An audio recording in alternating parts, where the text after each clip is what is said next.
Well, my name is Anselm Ojezua. I'm a lawyer and I'm also in politics. Hello and welcome to Obehi Podcast.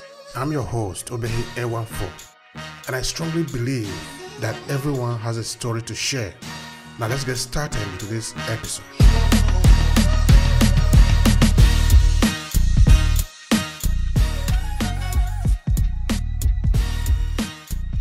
I'm just about 63 years old, and I've actually been in politics since 1982.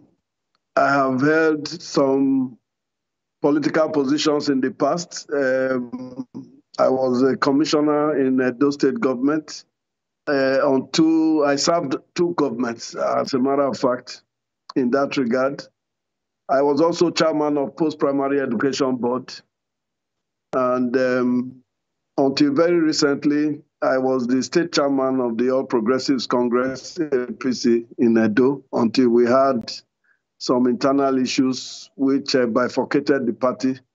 And some of us just had to vacate that platform to seek a better platform in order to provide Godwin Obaseki the opportunity to serve the state. Where were you born and where did you grow up? Help us understand that.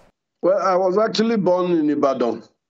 But soon after my birth, perhaps 2 or 3 years after, we moved to Benin in anticipation of the creation of Midwest. My dad was a teacher, but at the end, he ended up as a social worker. And so when we came to Benin, he was the one who founded the Department of Community Development in the Midwest region at the material time. And so I had my primary and secondary education here in Benin. Luckily for me, my maternal grandmother was still alive, and therefore we had a very strong affinity with the home front.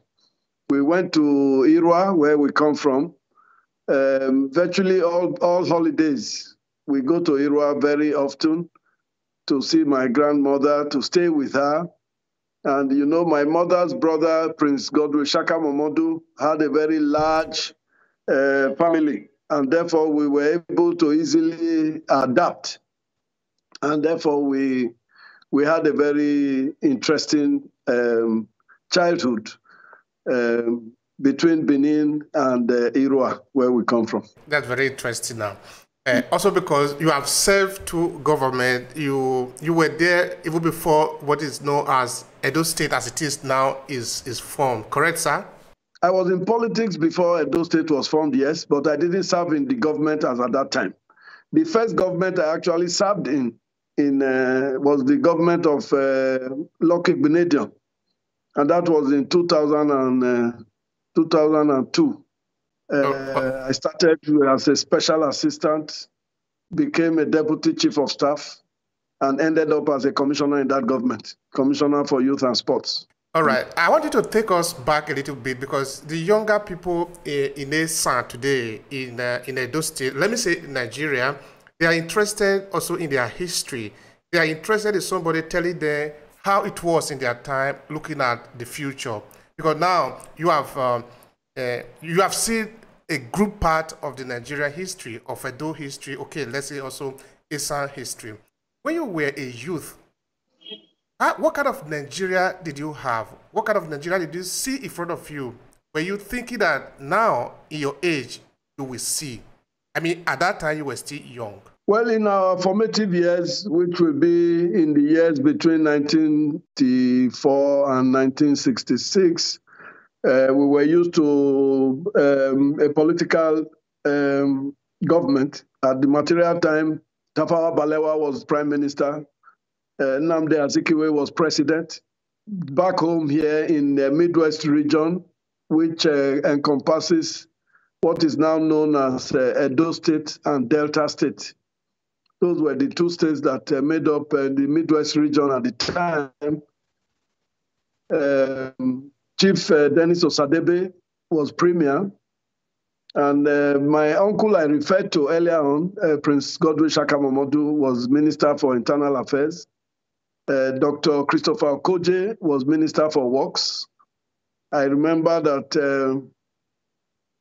quite a number of Esan people were very prominent in government at the time. I also recall that Chief Anthony Enaoro, even though he wasn't in Midwest at the time, was actually the deputy leader of the action group under the leadership of Chief Obafemi Awolowo at the time, and he was either in Ibadan or in Lagos at the material time. And you recall that up till 1963, I think, what is now known as Edo was part of Western region.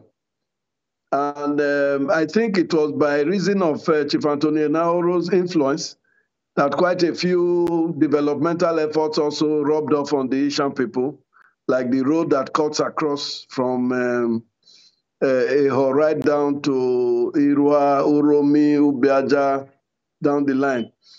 I recall that we also had very good water supply. The only thing we didn't have at the material time was power supply. There was no lights in Esan at the time, but we were able to cope each time we visited. But there was abundant water at the time. Coming down, looking at a comparative analysis, it will not be too easy to make comparison, but you could tell that under the first civilian rule, things were more forward-looking in terms of development, in terms of vision. But from 1966 right up to 1979, there was military rule. And it seems to me that that is where Nigeria missed the point. The military rule that was supposed to come as a reformatory government actually compounded the problems that we have today. You can tell now that government just functions, but we have what they call development plans, but you don't see any evidence that those plans are being followed. We have a country, we had railroad even before independence, but the railroad did not develop. And if you cannot have a railroad network, I don't think you really can pursue development in actual. If you can't move people and goods or farm produce, you can imagine that Nigeria oil was discovered in Nigeria in the 50s, and now we're in a different century. We are still exporting oil in its crude form. As a matter of fact, most of what we produce in this country is all in its raw form. There is no policy, no effort, there is nothing, to indicate that Nigeria wants to process what it produces in order to add value. Rather, what happens is we export what we produce, and then we import finished products from those exports. And because of that, our economy can never balance out because we always end up paying more than we are selling. And it's simple. It's supposed to be simple. It's something that is clear to you and I. But successive governments, there is none. Instead, you hear governments telling you they want to do export promotion. They even set up Export Promotion Council. Why should we be exporting anything in its raw form? Even crude oil. And yet, we say we want subsidy. Not subsidy for agriculture, but subsidy for petroleum products. Thereby opening the avenue for, middlemen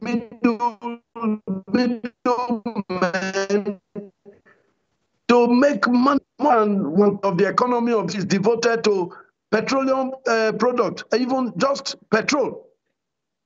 It's so disheartening. And there is no indication that we're going to very soon. But let's see how it goes. Well, it's a other way maybe we have got into that. Maybe we have got into that thick part. But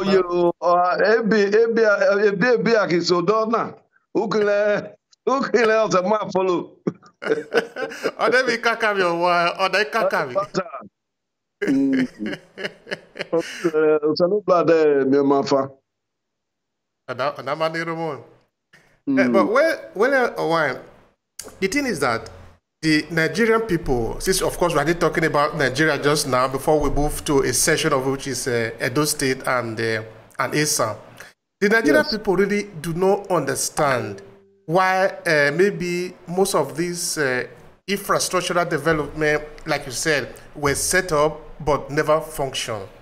Yes. They don't understand. Nobody is explaining to them what has happened. Is it that those who were supposed to do this work suddenly forgot it? You know, the thing is confusing to the average Nigerian. They don't know. Nobody's giving any explanation. What can you say about that? It's just one word. It's greed. And it has so pervaded our society that it is now expected. People are not surprised when people exhibit that level of greed. In fact, they anticipate it.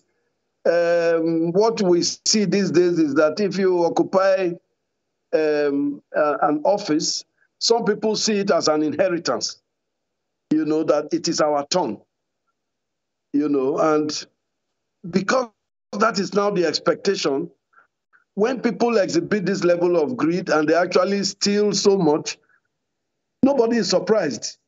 Nobody is even offended. They see it as a turn-by-turn project. And that is one of the biggest problems we have in this country. So, like they will usually say, share the money, no? So they are sharing the Nigeria resources. Is it like that? Yes. Yeah, that is all you can say. When is it going to end? Because if the situation remains like that, we are basically sharing the future of the country. We are mortgaging the future. In that many countries in the world that advance, they have a plan of where they want to go. It's not a plan of 5 years, a plan of maybe 50 years, 150 years, 30 years, 40 years.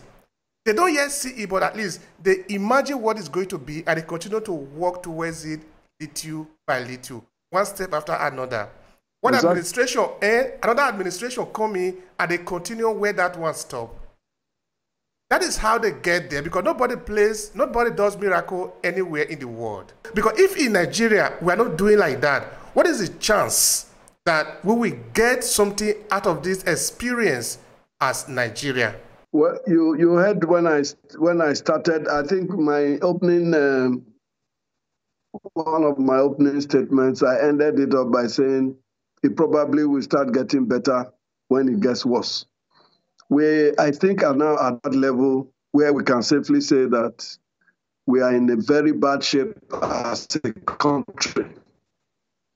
And then it is time for people to put their thinking caps on. You know, we are lucky that in Edo we have a governor who fits the bill. You can also point to a few other governments like that. You know, no doubt about it. There are some places where some of the governors are beginning to see the need to begin to actually govern rather than play politics, you know, in perpetuity. The truth about it is you can safely describe it as a situation where rather than people to plant the seed yam, they eat up the seed yams. Whereas if they had planted those seed yams will produce yam in its multitude and everybody would benefit. But when you eat the seed yam, that's the end of the story. But I think, as a matter of fact, that our situation is now beginning to make us to think and to think correctly, you know. And perhaps in the course of this discussion, we will eventually relate it not just to Edo, but to Esanland, so that we will know exactly where our problems really lie and what the solutions are. Yeah, we are moving towards Esan, but I would like to ask you another question related to the Nigeria experience, the Nigerian nation as it were. Because Yes. I believe the people of Esan believe so much in Nigeria. We do believe. Of course, Atode Nahoro will be the first to move the motion of independence for the Nigerian state. And before that, his grandfather, Kigogbidi, and the rest have all been for the people of the land, the people of Africa, to be independent from the British incursion in Africa, and in this case, the Nigerian people. So we have always believed in us. Now, you said you did make mention of the fact that this is the time to put the thinking cap on. It is the time to think critically about our collective existence as Nigeria. Some Nigerians are thinking like this, but what about the politicians? Because next year is another election year. Are they ready to think? Are they ready to do things differently? Or are we going to just be like the snake that is turning around, eating its own tail? Well, the politicians are not imported from any other country. They are from Nigeria. And their behavior is not different from the Nigerian expectation. The politicians are not a special breed. You have all sorts of people in politics. You have lawyers, you have engineers, you have professors, you have teachers, those who have been in the education sector, you have farmers, you have all sorts. You even have the people you refer to as agberos. They're also in politics. Everybody is represented in politics, you know. And in fact, you will find out that even some people who go into politics with the greatest expectations and the best, interest at heart, some of them are influenced by the negatives surrounding them, and they tend to derail. People come with good, like for instance, you find a lot of people, they come into either as governor or as a local government chairman. They come with all kinds of glorious expectations and plans. But no sooner they get into office, they still have some people coming to tell them, if you do this, 10 million will just come into your hands. And instead of using the 10 million to build a classroom or to a block of classrooms, he will now begin to see the benefits of that money going back to his own pocket. All he has to do is to bite once, and then he becomes infected. So we have had situations like that.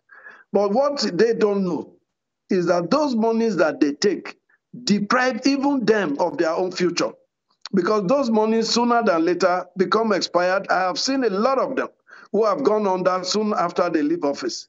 Whereas if they had stimulated the economy of their various states or local governments, what you would have found is that they, inclusive, would have been part of that process.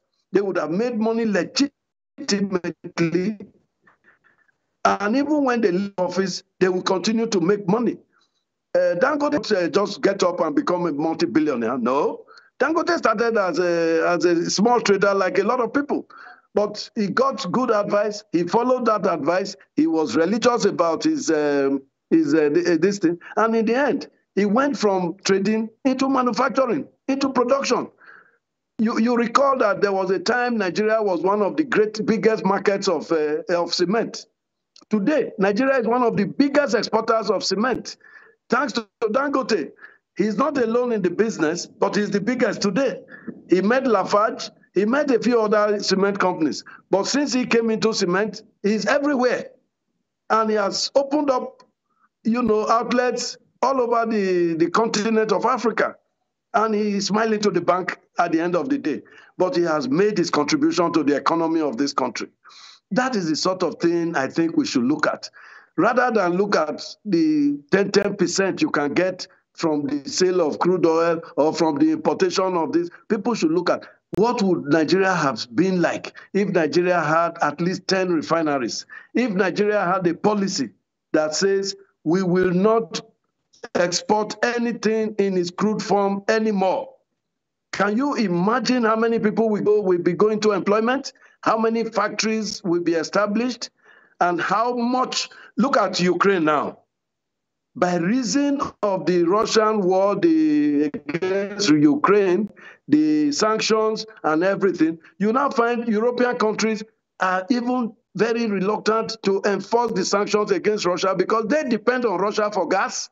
Some of them, they depend on Russia for oil and a lot of other things that Nigeria could have been able to provide in abundance if Nigeria knew what if Nigeria was what it sought. It's not late. We can still develop all these things.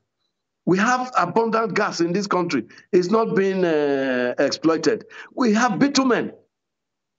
We still import bitumen today, but we have bitumen in abundance. Why? Because people don't just want to waste time to go and start looking for it when you can import it. After all, what is it about the dollar? It's because we serve the dollar religiously. That is why the dollar continues to show supremacy over the naira. This is a dollar that used to be 80 kobo. In fact, the dollar was 50 kobo when my eldest brother went to the US in 1972. Today, a dollar is 600 naira. What's going on? Because everybody depends on the dollar for everything. Whereas, if assuming we decided to say, okay, we will no longer export anything in its raw form, including cocoa, including cashew, including rubber, whatever it is, we are not going to export it in its raw form. That alone can even create a tremor in the global business world. And that will provide a place for Nigeria in the global economy. I have a question for you, sir. Yes. In that, if we decide that we don't want to export our materials in raw form anymore, yes, it's going to cause a trouble in the international market. Yes, yes, indeed. And that is going to lead to Nigeria developing its economy, right? Yes. Because now, I usually say in this podcast, for a country to develop, you don't need to share money around. No. My question is, the ordinary Nigerians are complaining. The politicians are complaining. Who is supposed to fix this problem? Are we expecting angels to come to Nigeria to fix this problem? I want to understand where is actually the problem and who is going to be the savior of this country. You see, let me draw your attention to one very salient point, which a lot of people overlook in looking at all of this. You see, central to the development of any country is government. Politician does not amount to government. The politician at best would be the man who formulates the policy. The people who make government work is the civil service. The civil servants. Everybody overlooks them because they are silent. But they are the only ones who can make anything work or not work. If you cannot find your file, nobody can treat that file, no matter what is contained inside the file. If government at the ESCO level take a decision, pass a resolution, whatever it may be, it is the civil service that will make it work or fail. So that is one area a lot of people overlook that they ought to be looking at. They are the ones who make things work in this country, in any country, the bureaucracy. So that is one thing nobody is looking at. Everybody is blaming the politicians.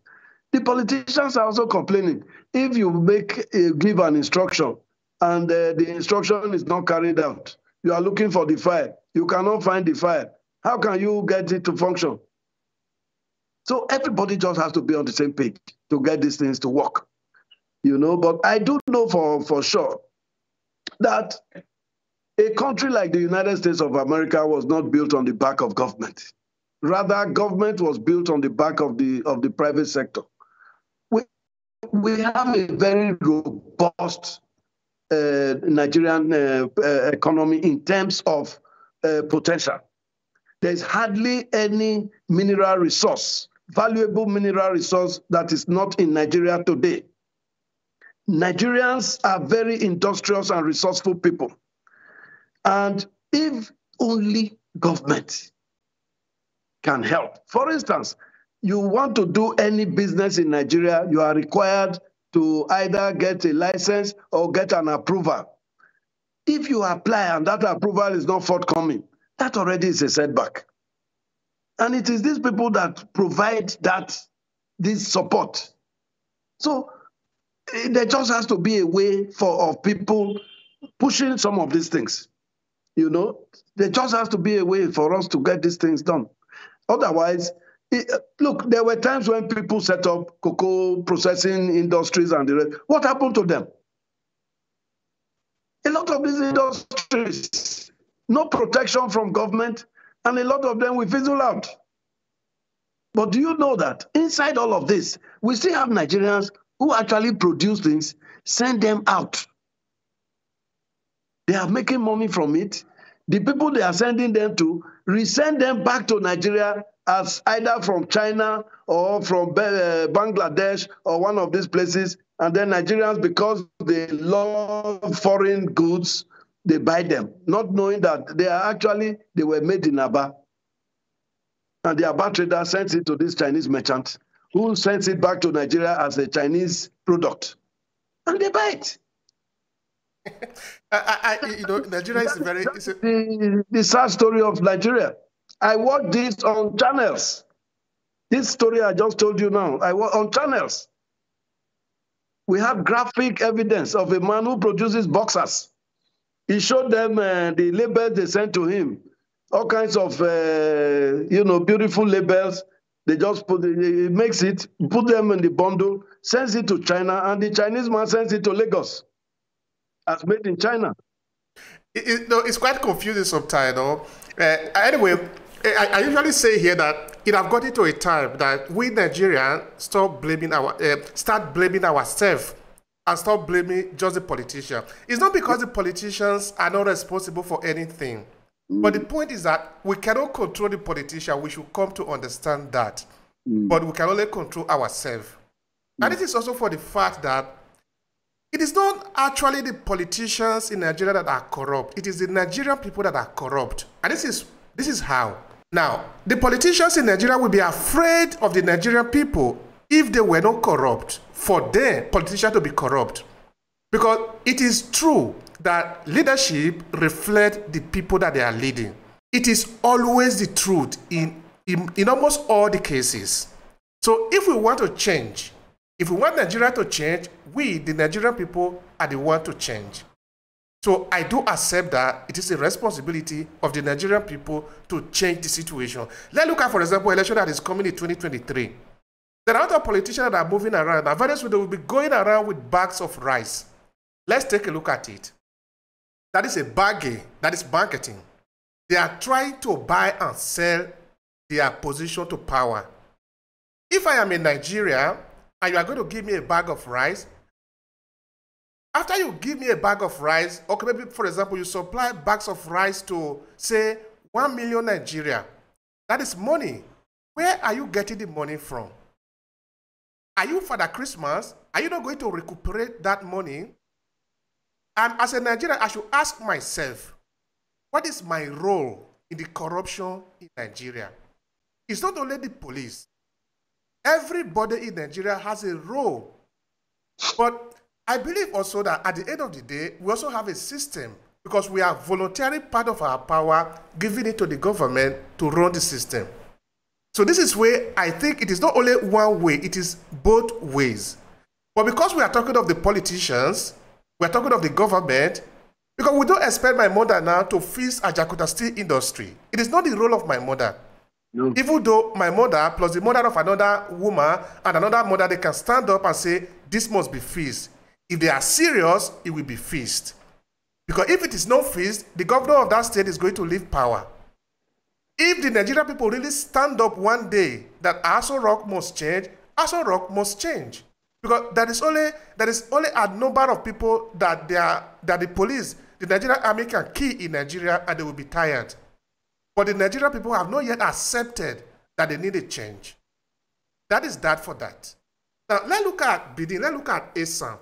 Because that is another aspect of the conversation that we are having today. Yeah.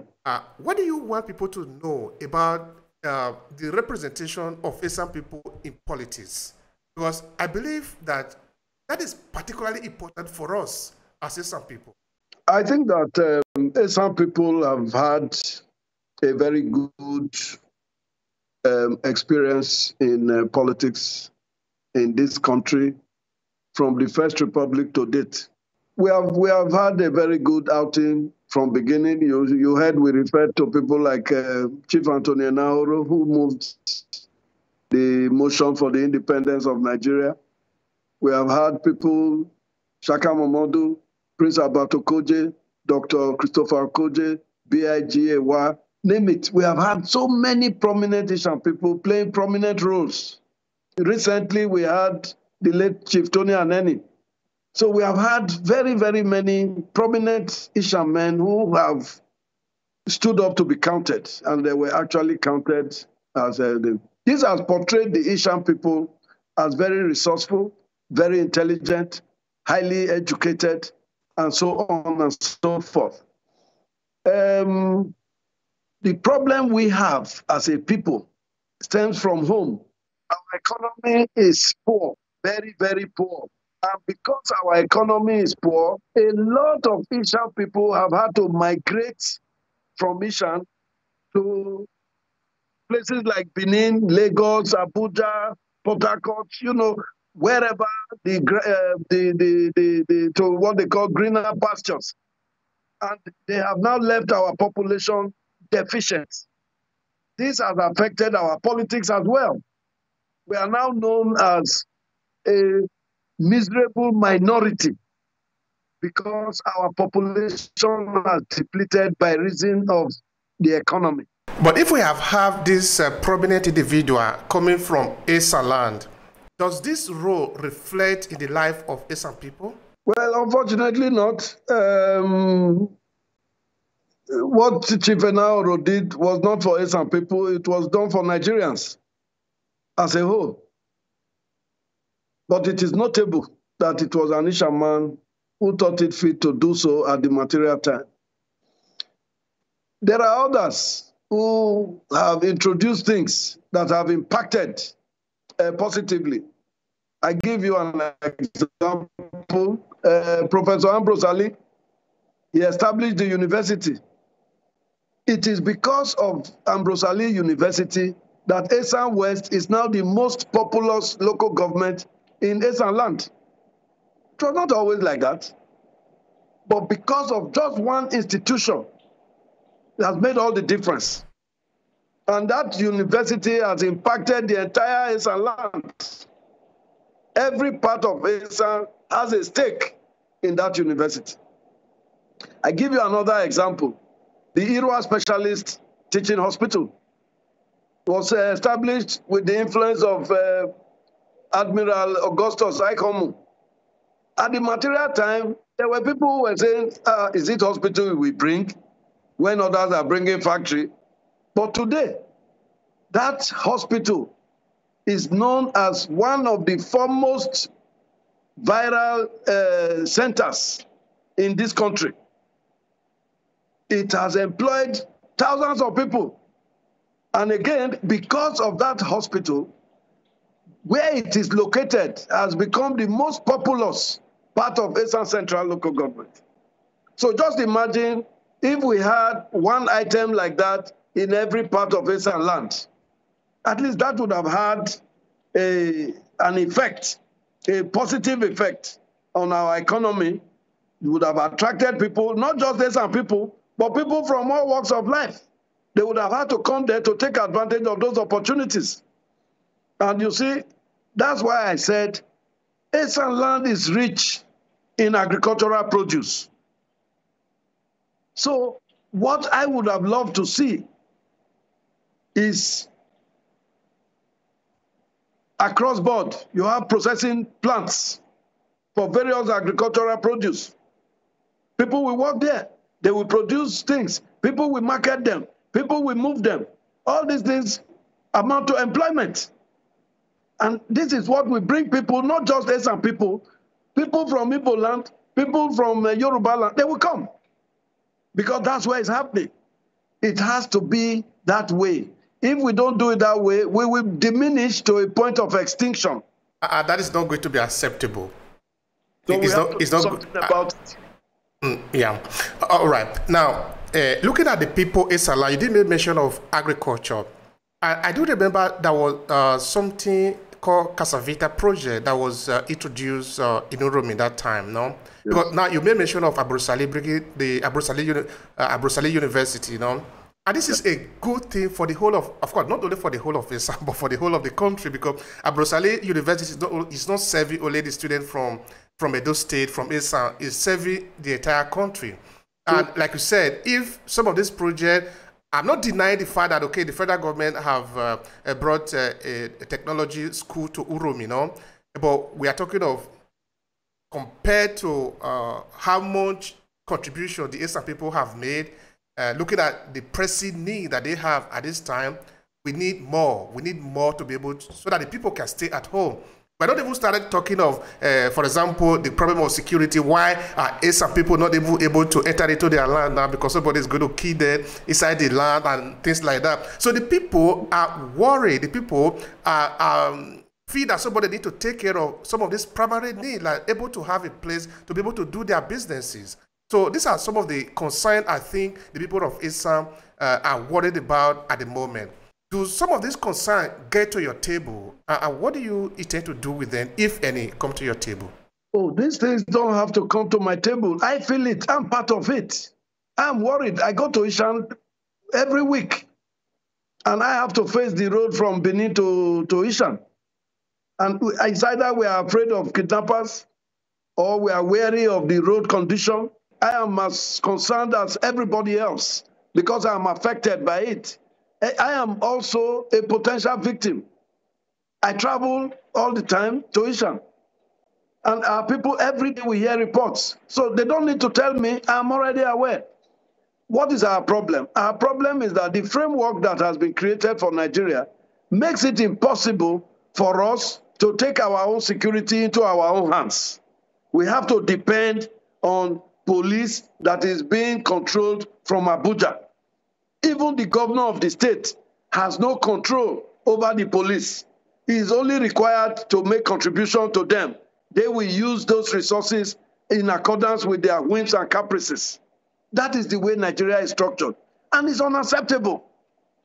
It's unacceptable. If we say that people from foreign areas, for instance, the Fulani are the ones who are responsible for the danger that we face in the forests in our own Esanland. How do we now expect a Fulani police officer to now come and join us to fight his brothers? How come we are helpless in taking care of our own families? That is not the way we are made. So, and some of us are of the opinion that the law that requires us to protect ourselves and our family is superior to the Constitution of the Federal Republic of Nigeria. And therefore, when we are threatened, we have to take steps to protect ourselves. And that was the reason why I subscribed to the Esan Solidarity Movement when they came up and conceived the idea of Atanakpa. They've started. I just hope they're able to sustain it. I hope they're able to improve on it. I hope we're able to develop on it. Matter, we will be in civil disobedience. If anybody comes to suggest to us that we are not entitled to protect ourselves, we cannot allow this to happen. The situation is so dire, you cannot imagine. In Esan Southeast, where we have our land resources in Esanland, you have more Fulani inside the bush than the indigenous. Should there be an altercation between those two? You don't need a soothsayer to tell you that the indigenous don't stand a chance. So it is the whole of Esanland that have to organize ourselves to go there and rescue our people from the hands of these people. If we are waiting for somebody to come from Abuja or from anywhere else, my brother, it may be too late. We need to take steps to ensure that we secure our place. Because without security, then anything we talk about progress, about development, about agro-processing, whatever that you have to do, even the politics, for the politics to make sense, the place must be secure. There's no point. You cannot protect a person you are coming to tell him to come and vote for you. Are you talking? So this is the real issue. And it has to be dealt with. Thank you so much for that, sir. I remember only a few years ago, in Uromi, for example, because I come from Uromi, we used to go to the farm because Esan people, we are basically farmers. We depend on our land for our survival. We cultivate yam, cassava, all sort of crops for our subsistence, no? And some of them, of course, we go and sell. If the people that are driven away from the farm now, how are they going to survive? That's the end. That's the thing. Even as miserable as the economy is, even whatever is left of it. For instance, the word subsistence. When you say people are into subsistence farming, it means that they are farming just for their existence, not commercially. Meanwhile, we are saying that for us to be taken seriously as an economy, we need to go above subsistence farming into commercial farming, which means we are talking about mechanized. Everybody may not go into mechanized farming, but some people have to start it and thereby stimulate others to follow. Because when you set up the factories for the purpose of processing, those factories must be fed with the raw materials, and the raw materials must be in abundance. If you are thinking of ethanol, then you must be ready to produce cassava in abundance. If you are thinking of gari, you must be dealing with cassava in abundance. If you are thinking of industrial starch, the same thing. So whatever it is that meets your fancy, before you can set up the factory, you must be sure that the raw materials will be forthcoming and it will be sustained. For that to happen, then the type of agriculture we need to practice has to be something above subsistence farming. It must be something major. It has to be commercial, and in most cases, it must be large. Absolutely, it must be large. Yeah. It is a shame that Nigeria cannot feed itself. It is a shame because we don't have any reason, not even a single reason why we cannot feed ourselves. A rice processing facility in Ugbawa. You won't believe that they are getting their rice from Edo State. Meanwhile, we are told by the IITA, the International Institute of Tropical Agriculture, they've told us that the best rice belt in Nigeria is between Ida and Ilushi. That is between Kogi and Edo. Yet, something is in Ugbawa, which is very close to that belt. And they have to go to Kebbi to get their raw materials for processing rice. Is that not shameful? Anyway, this is the part that we were talking about just now. I understand all the blame are not for the government, but at least there are some part of it that the government need to do. Because come to look at it, you see, the Nigerian people are not really lazy. The Esan people are not lazy. They just need the minimum to be able to survive. Anyway, the argument now is that we're going to look for a way that we can survive on our own and maybe leave the government to take care of their own since they don't care about the thing. Because, the Nigerian people have been asking for simple things for the government, no? Like light, good road. Because at least these things cannot be provided by ordinary people. But year after year, administration after administration, is always stories of why the things cannot be done. All right, now, let's leave the Nigeria as a whole. Let's come back to Esan again, because I believe that Esan people are concerned about this security. And like I was saying before, I used to go into the forest in my neighborhood. I could enter, we play around there, go to hunt, go to do all sorts of things to be able to survive. I never see the Fulani inside the forest. Never. All the years that I spent there. I lived under 24 years in Uromi before I left Nigeria. How did it become sudden that they are now the occupants of our land? What happened? Are they migrating away from their land? In the days past, urbanization was not as extreme as it is today. So even when the Fulani come into our forest, we don't even go that far into the forest. Urbanization has been taking place over time. Our farmlands are now in conflict with the Fulani part, right from Upper Volta, right down through the West African region, down to the Atlantic Ocean. That is their part. They come, they follow the climate. When they come, they begin to go back. That's why they are migrants. They are referred to as nomadic. But today, expansion of our own areas have now come in because they have now met with their own path. These people, they are able to go and stay in the bush and set up settlements. And amongst them, you have criminals, just like we have criminals in the city. So I don't mind if people want to stay in our place, but we don't want them in our forest. Let them come and stay in town like everybody else. That's the first thing we need to do. They don't have a claim over any part of our land. If they have, look, somebody is even saying in an argument that yes, the Constitution of Nigeria gives us the right of free movement. That is correct. But it does not mean that I can go to anybody's land and start building on it.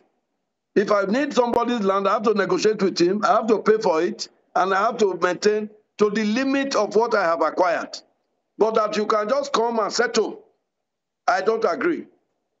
And we must not accept it. So it's not a new thing. It's only now that it is beginning to conflict with our own livelihood.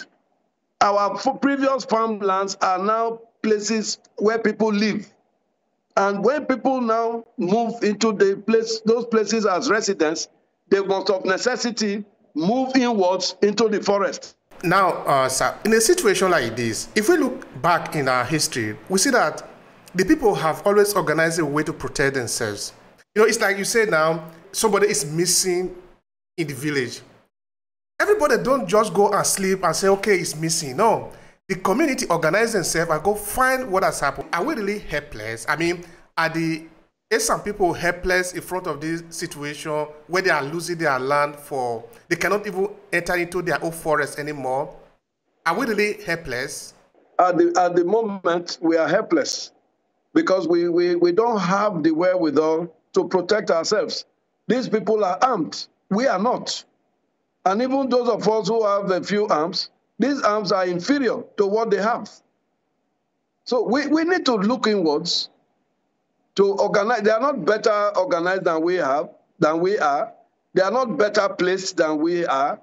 And like I told you, even if our people are fewer in certain places, we as a people can organize ourselves to go and rescue them. We need to take steps. And that is what I'm going to be canvassing in every platform that I find myself that is of Esan people.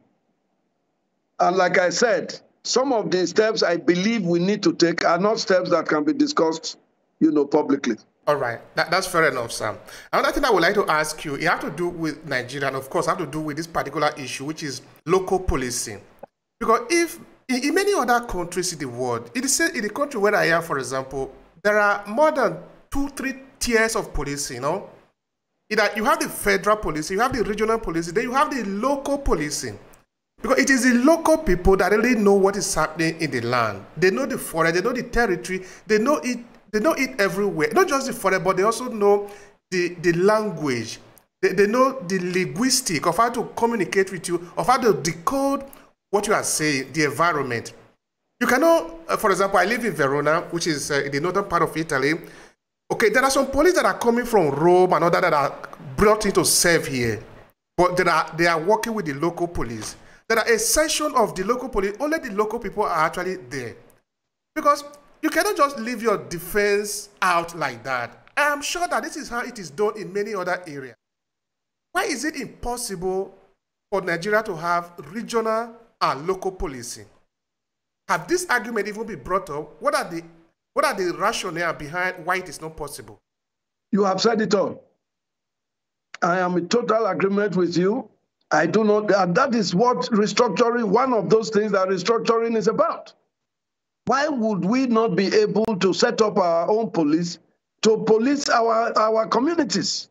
Why must police be controlled only from Abuja?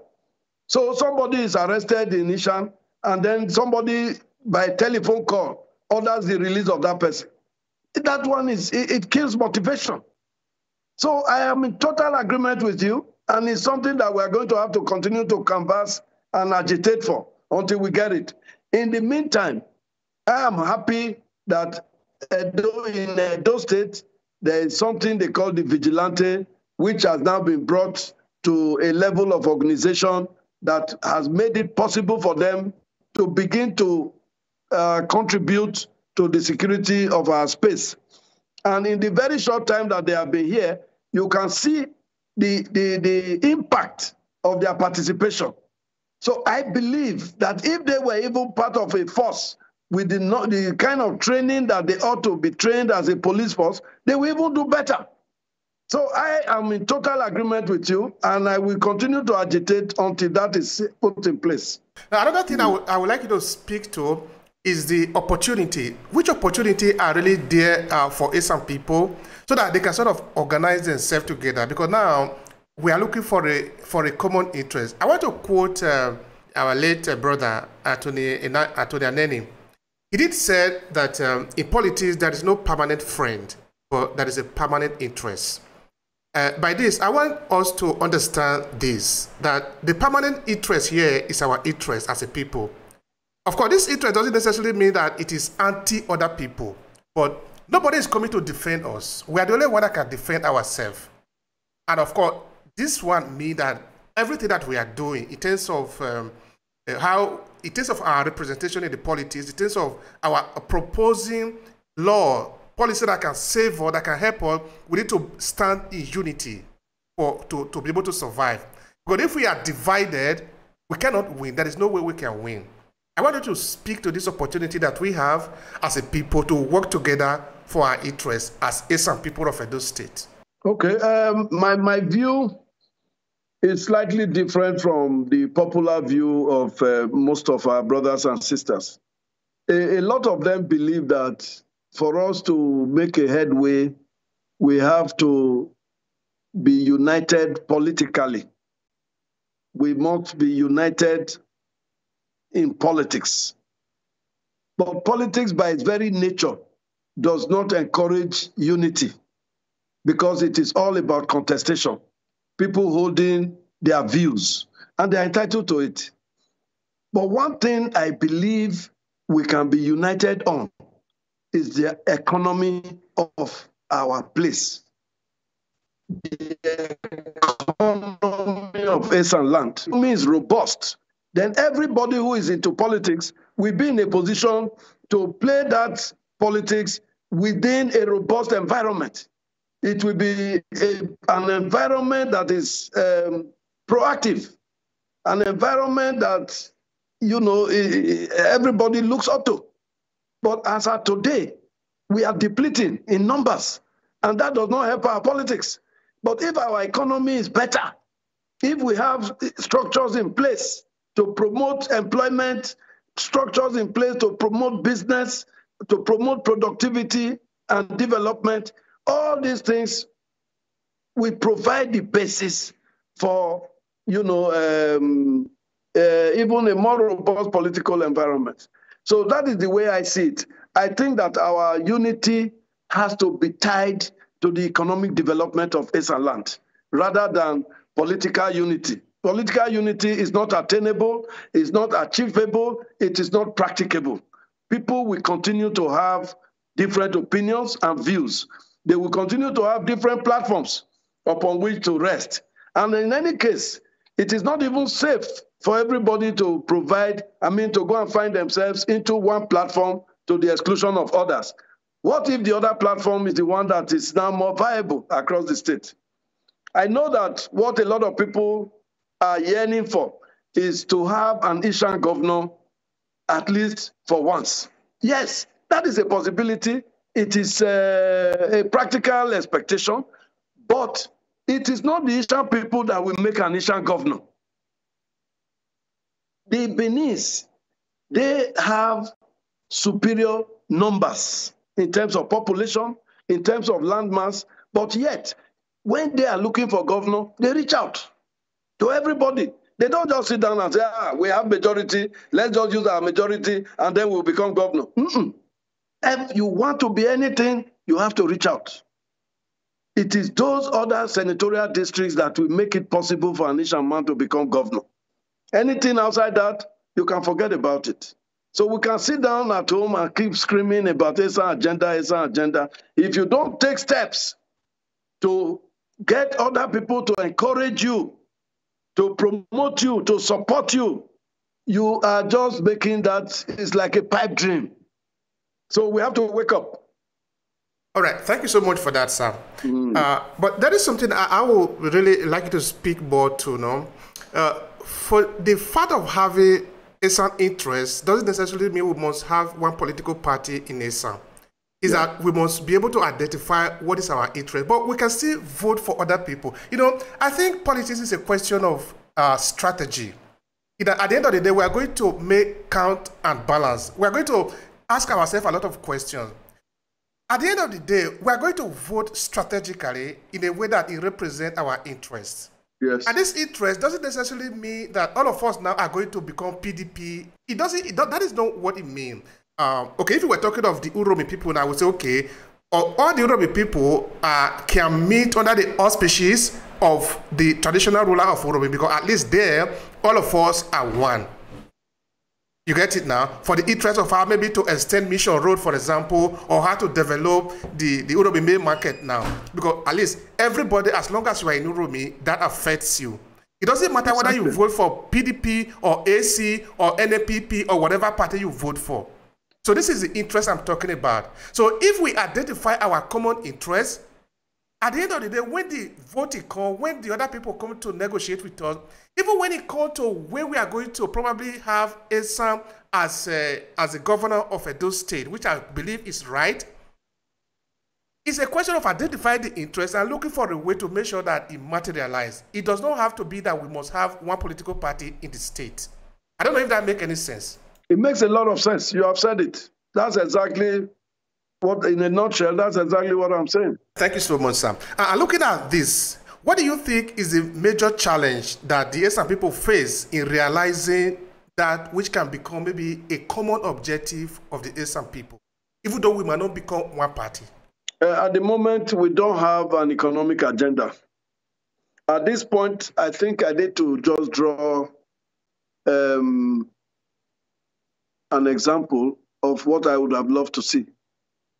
Some time ago, a few years ago, it came to our notice that some Chinese people were actually doing some work in Benin. They set up a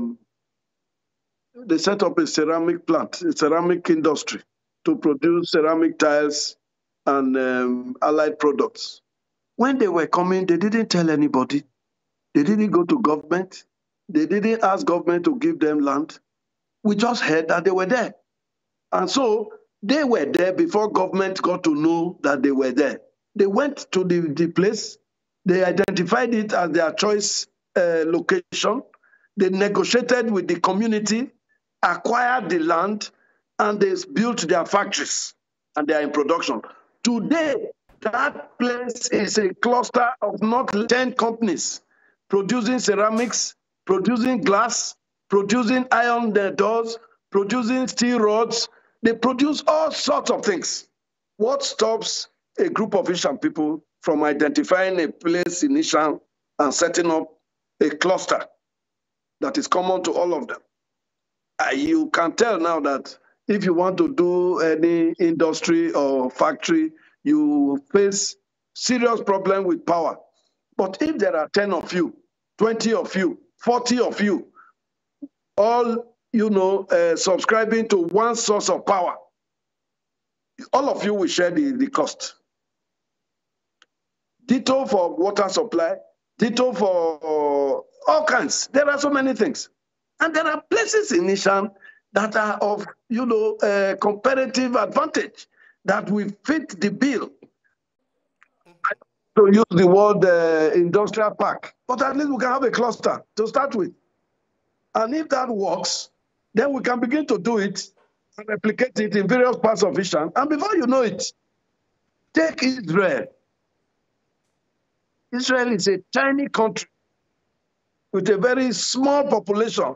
Israel became into being in our presence, in our lifetime. Some of us were born before Israel came to be. And they are there. They have made impact. If you talk about superpowers in the world, some people will refer to Israel. They don't have population.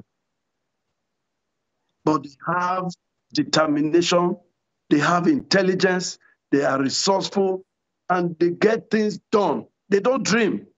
They just go ahead and make it happen. That is the kind of spirit we need as a people. We have intelligence. There is nothing an Israeli has that an Esan man does not possess. The only thing left is for us to use what we possess to get to where we want. And I believe that with the right, we have people. We have people.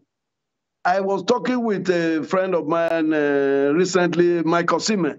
If you know what that man knows about the resources available in Esanland, you will wonder why we are not doing something about it.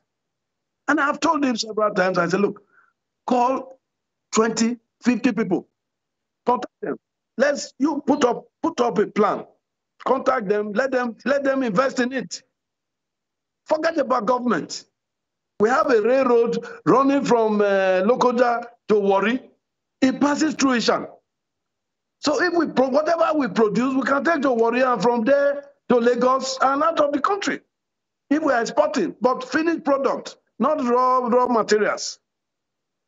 Finished product. Let's employ our people, because if you have a cluster like that, people are going to be working there. If people are going to be working there, it means their families will move in with them. It means that you have to develop housing for them. It means that you have to have hospitals to deal with the challenges. It means that schools must be built to account for those people and their families. The multiplier effect is unbelievable. Thank you so much for that. That is so important. I love that. That is where actually we are shifting the argument, the conversation, that we need to be concentrating on ourselves. Maybe leave the government alone. We can actually find solutions to some of the problems we are facing. Thank you so much for that. So what would be your final statement here? I don't know anything you wanted to say that I didn't ask you to conclude the conversation.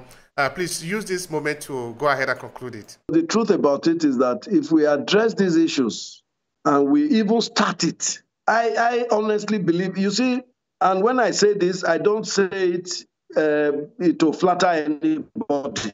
Our brothers and sisters Diaspora have been part of those who have made it possible for survival to be sustained in Esanland, in Edo, and even in Nigeria.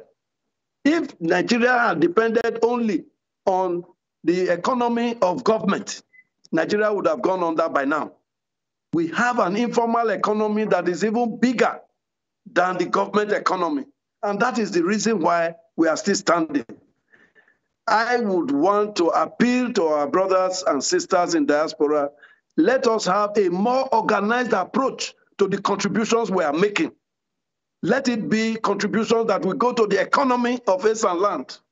You will see, you will even reap the benefits. It will be investment rather than handout. And you will see the benefits because Nigeria is a huge market.